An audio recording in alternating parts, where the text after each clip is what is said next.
वेश्याओं की महत्वाकांक्षा को पूर्ण करने के लिए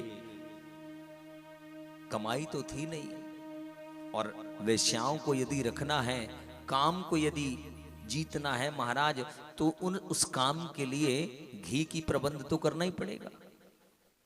काम रूपी अग्नि को यदि शांत करना है तो कुछ तो डालना पड़ेगा। अब कमा तो रहा नहीं है कुछ, तो चोरी करना शुरू कर दिया, डकैती डालना शुरू कर दिया, मारना शुरू कर दिया, लूट करना शुरू कर दिया। तो चोरी डकैती लूट पाट इत्यादि करे और जो धन मिले उसको लाकर के वेश्याओं को दे दे। पर इस काम को हम जितना संतुष्ट करना चाहते हैं, ये काम उतना ही ज्यादा इसकी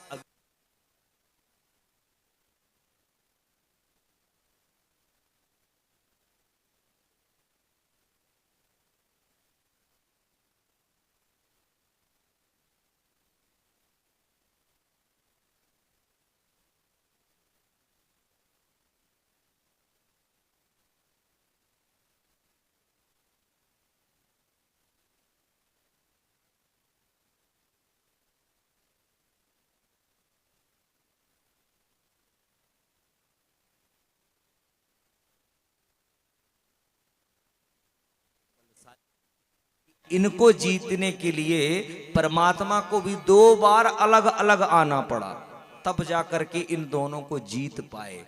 तो सोचिए हमारी आपकी कितनी हिम्मत होगी। इन 2 को जीतना बहुत कठिन है, बहुत कठिन है, काम और लोभ। और आज के इस समय में ये दोनों ही सबसे ज्यादा ताकतवर हैं, काम और लोभ। इनकी शक्ति दिन ब दिन बढ़ती ही जाएगी। तो लोभ का जो प्रतीक है वो था हिरण्याक्ष, जिसे मारने के लिए भगवान को वराह रूप लेकर के आना पड़ा। और काम का रूप था हिरण्यकश्यपु, जिसे मारने के लिए ठाकुर को नरसिंह बन करके आना पड़ा। तो ये 2 ऐसे राक्षस हैं जिनको मारने 2 बार आना पड़ा। और नहीं राम बन के आए तो रावण को भी मार दिया, कुंभकर्ण को भी मार दिया और सबका संहार किया एक ही अवतार में। कृष्ण बन के आए तो शिशुपाल को भी मारा, दंतवक्र को मारा, दुर्योधन को मरवाया, सबका उद्धार कर दिया। लेकिन हिरण्याक्ष हिरण्यकश्यपु जब जन्म लिए तो 2 बार परमात्मा को भी आना पड़ा। तो सोचिए कितने बलशाली ना होंगे। इन 2 को जीतना बहुत कठिन है। और इन दोनों में से एक भी यदि हमारे जीवन में है तो आपके जीवन में कभी शांति नहीं हो पाएगी महाराज। धुंधकारी उन 5 वेश्याओं की इच्छा को पूर्ण करने के लिए चोरी डकैती इत्यादि करे, लूट खसोट के धन लाए, उनको दे। देखते देखते एक दिन धुंधकारी अपने राज्य के राजा के घर में रात को चोरी करके आ गया और बहुत धन लाया हो, बहुत धन ला करके उनको दिया। जब इतना ज्यादा धन मिला वेश्याओं को तो उन्होंने पूछा कहां से लाया, बताया रात तो राजा के यहां हाथ मार दिए मैंने, राजा के यहां। जैसे ही सुना उन वेश्याओं ने कि राजा के यहां चोरी कर दी, इसका मतलब आज नहीं तो कल सिपाही इसको पकड़ ही लेंगे। राजा का धन है तो चुप तो बैठेगा नहीं, वो ढूंढवा ही लेगा। और यदि इसको ढूंढते ढूंढते हमारे पास आए और कहीं हमारा नाम इसने बोल दिया तो राजा हमको भी मार देगा। तो 5 वेश्याओं ने योजना बनाई, और योजना ये बनाई महाराज कि क्यों ना इस धुंधकारी का काम खत्म किया जाए और सारा संपत्ति लेकर के चलें। विचार बन गया। आज का विचार है मारना है इसको। संध्या के समय आया, मदिरा पान करके भोजन कराया गया और मदिरा पिलाई गई। जब मदमस्त हो गया, होश में नहीं था, तो महाराज चारों हाथ पैर पलंग में बांध दिए और मुंह में कपड़ा ठूस दिया, ताकि मुंह से मारे तो मुंह से आवाज न निकले। कपड़ा ठूस दिया और 5 वेश्याओं ने उठाया महाराज डंडा और जो ना फड़ाफड़ फड़ाफड़ फड़ाफड़ फड़ाफड़ मारना शुरू किया है। मारते मारते वेश्याएं थक गईं, डंडे टूट गए, लेकिन धुंधकारी के प्राण नहीं गए महाराज। इतना बड़ा पापी है, इतनी आसानी से कहां मरे। अब तो वेश्याओं को डर लगने लगा कि अब ये मर नहीं रहा है, डंडे टूट गए, अब कहां से मारे। तो वेश्याओं ने कहा ऐसी कोई युक्ति लगाओ कि ज्यादा आवाज भी ना हो, आस पड़ोस के जग गए तो हमारी फांसी लग जाएगी। कहा एक काम करते हैं, घर में रस्सी है, क्यों ना इसके गले में फंसा करके लटका दें। हाँ कहा बिल्कुल ऐसे करे। हाथ पैर बांध दिए महाराज, गले में रस्सी बांधी और लगे 5 वेश्याएं खींचने में। मर जाए मर जाए मर जाए। रस्सी टूट गई पर धुंधकारी नहीं मरा महाराज। अब तो वेश्याएं और चिंता में, हे भगवान कैसे मरे, ये तो मर ही नहीं रहा है।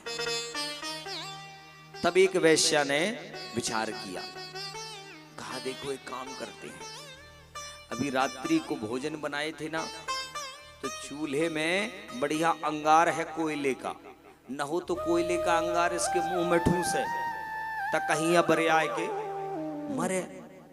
अरे कहा बहुत सुंदर, ऐसे करे। और कोई रास्ते भी नहीं है, हाथ पैर को पकड़े हैं। एक वेश्या ने जलता दहकता चूल्हे से कोयले का अंगार लाई और महाराज एक एक करके उसके मुंह में ठूसना शुरू कि तप्तंगार समाहंचम सन्मुखे विचिक्षिपु अग्निज्वालाति दुखेन व्याकुलो निधिनम गता। जैसे ही तप्तंगार कोयले के अंगार उसके मुंह में डाले गए, उसके शरीर में पीड़ा हुई, नेत्र से अश्रु की धार निकलने लगी, हाथ पैर पकड़े हैं, रोने लगा, चिल्लाने लगा। पर उन वेश्याओं ने दया नहीं दिखाई और उस भीषण भयंकर दर्द को सहते सहते अंततः धुंधकारी के प्राण चले गए। अकाल मृत्यु मरा महाराज, मारा गया। मरा कहां, मारा गया। जीवन में पाप कर्म इतने थे कि मरने के बाद सदगति नहीं हुई, अधोगति हो गई, दुर्गति में फंस गया। और जो 84 लाख योनियों में सबसे नीच योनि है, जिसे प्रेत योनि कहा जाता है, वही योनि इसको मिल गई। इसीलिए कहा जो जस कर ही सो तस फल चाचा। बगीचे से जैसा आम लाओगे बस वैसे आपको खाने मिलेगा, अलग से कोई आम मिलने वाला नहीं है। प्रेत योनि में चला गया। और संसार में सबसे ज्यादा कष्टदायी योनि यदि कोई है 84 लाख योनियों में तो यही है महाराज। भगवान न करे किसी को प्रेत योनि मिल जाए, कभी ना मिले, इतना कष्ट है। उस योनि में अपने कर्म के फल को भोग रहा है। 5 वेश्याएं धन को लेकर के धीरे धीरे धीरे चली। कल्याण नहीं हुआ, दुर्गति हो गई इसकी। गांव के कुछ लोग तीर्थ यात्रा करने गए तो तीर्थ यात्रा में इनके भाई गोकर्ण महाराज का दर्शन हुआ। बताया गया आपके जाने के बाद धुंधकारी का भी पता नहीं है महाराज, हमको तो लगता मर गया है। उन वेश्याओं ने मार दिया। जैसे गोकर्ण को पता चला, धुंधकारी ने गया जी में जाकर के श्राद्ध इत्यादि किया। लौट करके तीर्थ यात्रा से वापस आए। आते आते गांव पहुंचते पहुंचते तक विलंब हो गया, कुछ व्यवस्था नहीं बन पाई। विचार किया आज रात्रि कैसे भी काटता हूं, प्रातः फिर उठ के सब व्यवस्था बनाऊंगा। घर के आंगन में ही शयन करने के लिए स्थान देखा, सो गए। नींद लग गई महाराज। और जैसी अर्धरात्रि पार हुई, अचानक गोकर्ण महाराज के कान में किसी के रोने की आवाज सुनाई दी। स्वप्न में कभी भैंस दिखाई दे, कभी कोई गधा दिखाई दे, कभी सूअर दिखाई दे। इस तरह के यदि चिन्ह आपको स्वप्न में आ रहे हैं, मान लीजिए कोई दोष है आपके पास, उस दोष का निवारण कर लीजिए। गोकर्ण महाराज को जैसी अमंगल दिखा, अमंगल सुनाई दिया, स्वप्न में अमंगल दिखा, समझ गए कुछ न कुछ तो गड़बड़ है। उठ करके बैठ गए, नेत्र बंद करके ध्यान से सुना तो कान में किसी के रोने की आवाज सुनाई दी। कौन है तू? कौन है यहां पर? कौन रो रहा है? पर कोई कुछ ना बोले, केवल रोए। हाथ में अंजलि में जल लिया, मंत्र पढ़ा कि ततो अंजलो जलम कृत्वा गोकर्णस्तमुदीरयन् ततसे कांत गता पापो असौ प्रभावु चक्र में। मंत्र जल हाथ में लिया, अंजलि में मंत्र पढ़ के छोड़ा। कौन है तू? तब उस प्रेत योनि में धुंधकारी ने कहा, भैया मैं धुंधकारी हूं, आपका भाई। जीवन में मैंने पाप कर्म करे, अकाल मृत्यु मुझे प्राप्त हुई और उसी के कारण मेरी अधोगति हो गई, मैं प्रेत योनि में आ गया। और भैया इस प्रेत योनि से बड़े नीच कोई और योनि नहीं है, बहुत कष्ट हो रहा है, कृपा करिए मुझे इस प्रेत योनि से मुक्ति दिला दो, मेरा कल्याण करवा दो। गोकर्ण महाराज ने कहा, भैया तेरे लिए तो मैंने गया जी में श्राद्ध किया, पिंडदान किया, सब कुछ किया तेरा। कहा, भैया गया जी में एक नहीं 100 बार मेरा पिंडदान कर दो, लेकिन मेरा कल्याण होने वाला नहीं है, मेरी मुक्ति नहीं हो पाएगी, कोई और जतन करें। कहा, लेकिन कैसे मुक्ति होगी? मुझे तो कुछ सूझ नहीं रहा, मैं कुछ प्रयास करता हूं। इतना कह करके गोकर्ण महाराज विचार करने लगे, कैसे मुक्ति कराऊं। अपनी बुद्धि विवेक से जो सदा वो किया, आसपास के पड़ोस के गांवों के विद्वानों से पूछा, ज्योतिषाचार्यों से पूछा, पर किसी ने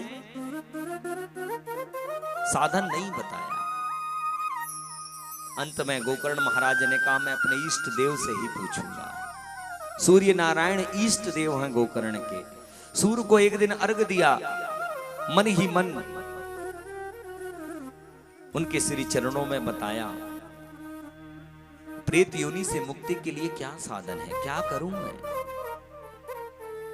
तब सूर्य नारायण ने इशारा किया, श्रीमद् भागवत महापुराण सुनाओ गोकर्ण।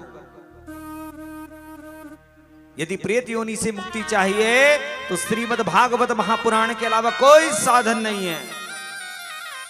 मुक्ति के लिए श्रीमद् भागवत श्रवण कराओ।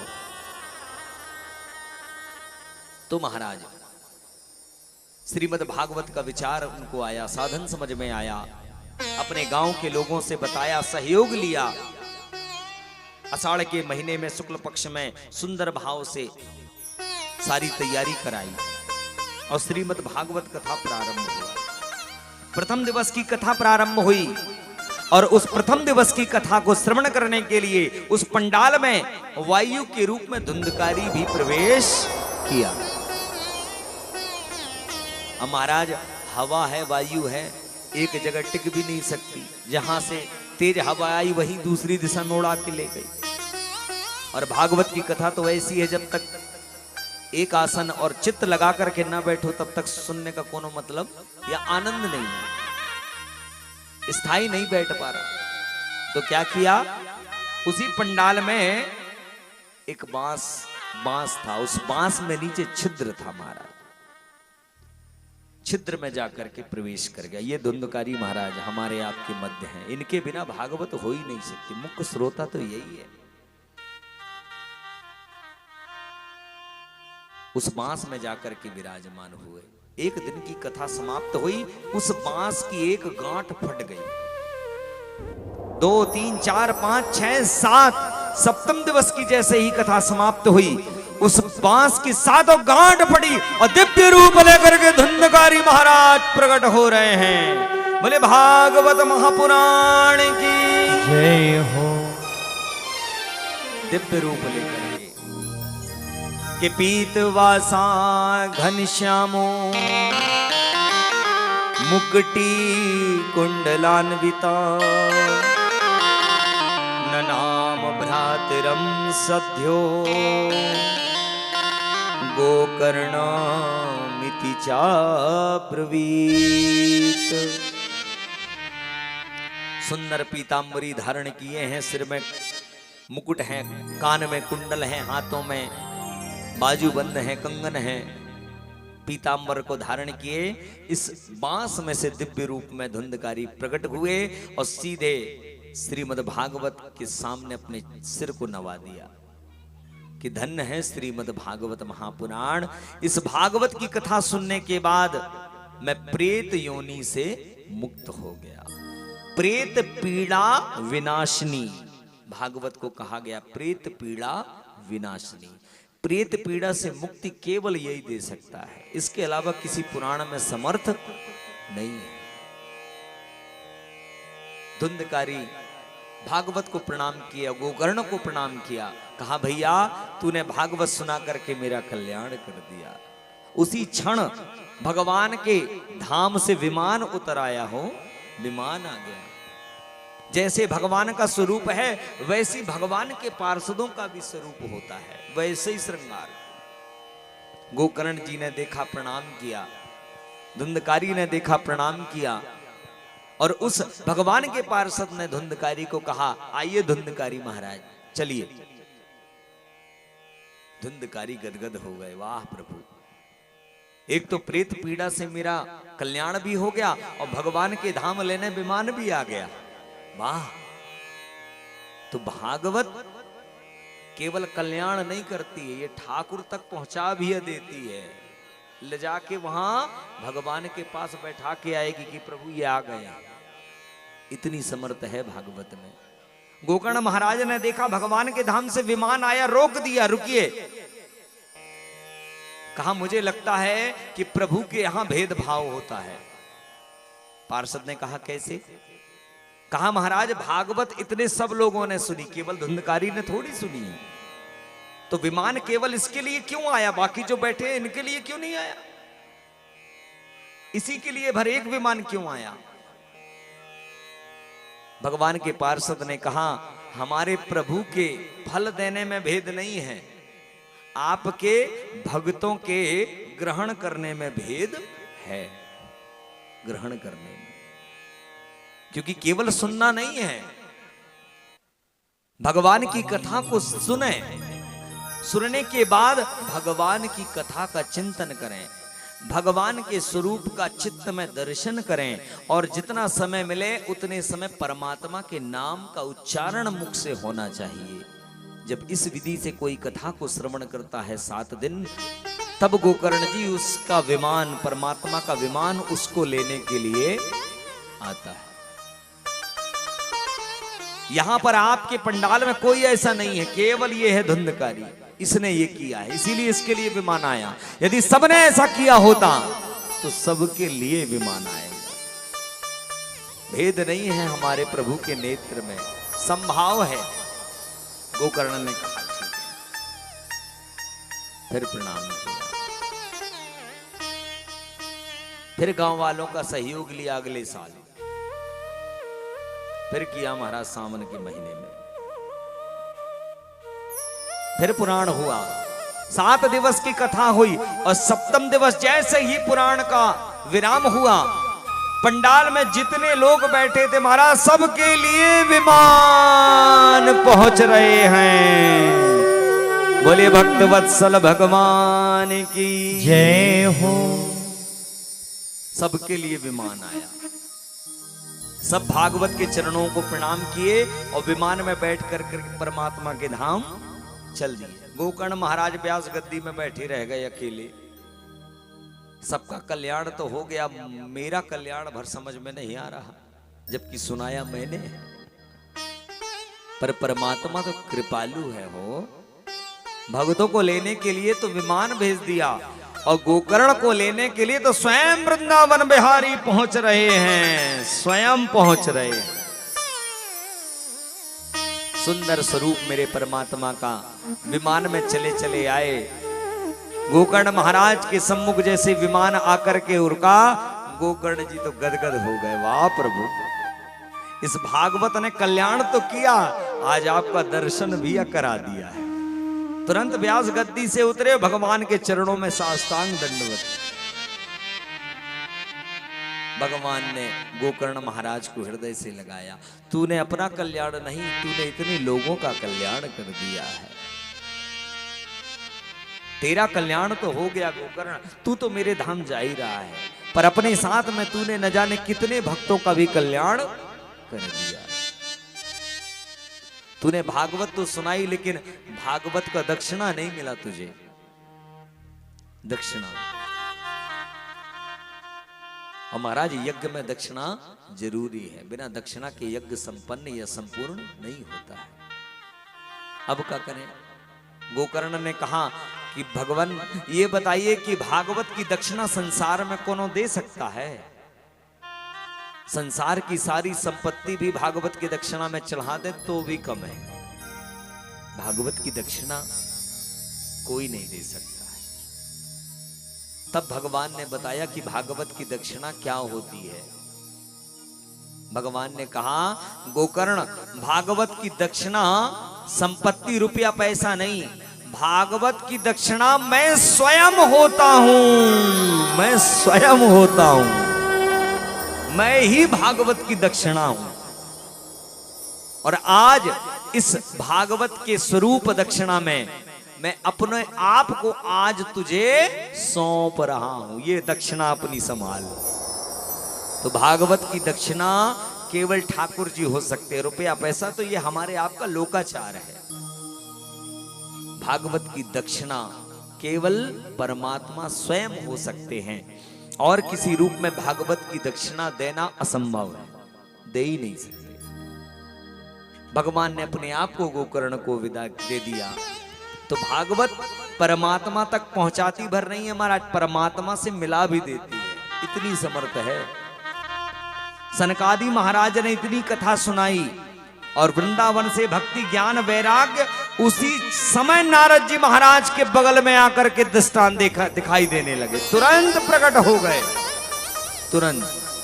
केवल इतनी कथा हुई, और गंगा के किनारे हरिद्वार में नारद जी अकेले सुन रहे थे, पर ये इतनी कथा सुनाई कि उसी क्षण भक्ति ज्ञान और वैराग्य प्रकट हो गए, तुरंत। नारद जी तो देख के चौंक गए, हे भगवान ये कहां से आ गए? तब सनकादि ने कहा, ये तो भगवान के अब एक तो कथा का प्रभाव है कि वो वृंदावन से यहां पहुंच गए, जो बेहोश थे वो चल के आ गए। अब सोचो 7 दिन की कथा यदि सुनाएंगे तो क्या होगा इनका?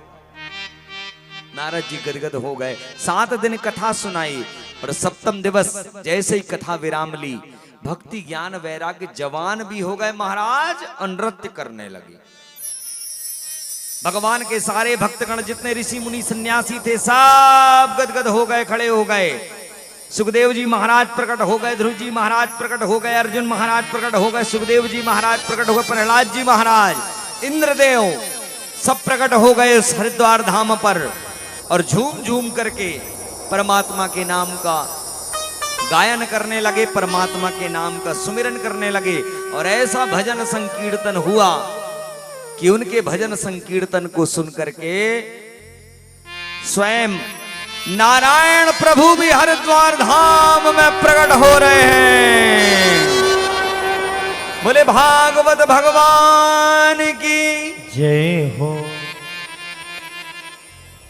भगवान भी वहां पर अपने भक्तों का दर्शन करने के लिए प्रकट हुए। सम झूम झूम करके नाचने और गाना शुरू कर देते हैं। आइए हम आप भी उस आनंद का स्वरूप यहाँ पर बनाने का प्रयास करते हैं, और इसी भाव के साथ आज द्वितीय दिवस की कथा को भी यहीं पर हम आप विराम देंगे। आरती और प्रसाद लेकर के ही सभी भक्तगण अपने धाम की ओर विदा लेंगे। आइए इसी भाव के साथ और आरती की तरफ हम आप चलें, जब तक यजमान परिवार आरती की व्यवस्था यहाँ पर बनाए। बोली वृंदावन बिहारी लाल की जय हो। बाल कृष्ण लाल की जय हो।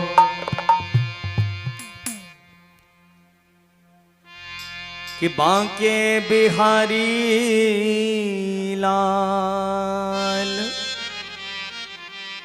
श्री बांके बिहारी लाल, कि तेरे संग में रहेंगे ओ मोहना, तेरे संग में रहेंगे ओ मोहना, तेरे संग में रहेंगे ओ मोहना, तेरे संग में रहेंगे